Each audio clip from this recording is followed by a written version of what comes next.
جب آپ نے اعلان کیا کہ چلو تقدیر کو پورا کرو، تو جبریل بھی غمگین ہو کر کہنے لگے یا رسول اللہ پھر میرا بھی آج دنیا میں آخری دن ہے، آج کے بعد میں بھی کبھی اس دنیا میں لوٹ کے نہیں آؤں گا، یعنی وحی کے ساتھ۔ آپ کی آنکھیں بند ہوئیں، حضرت عائشہ رضی اللہ تعالیٰ عنہ کی چیخ نکلی تو ساری بیگمات دوڑی دوڑی آئیں، تو آپ کی منزل پوری ہو چکی تھی، تو آپ کو لٹایا گیا اور چادر ڈال دی گئی۔ ابو بکر رضی اللہ تعالیٰ عنہ اپنی دوسری بیگم کے پاس گئے تھے عوالی، 3-4 میل، پتہ چلا تو وہاں سے گھوڑے پر وہ دوڑتے ہوئے آئے اور آ کر آپ کے ماتھے سے، چہرے سے کپڑا ہٹایا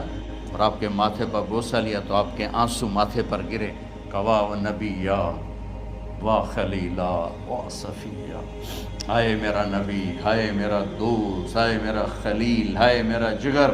کہ یا رسول اللہ آج کے بعد آپ کوئی دکھ نہیں دیکھیں۔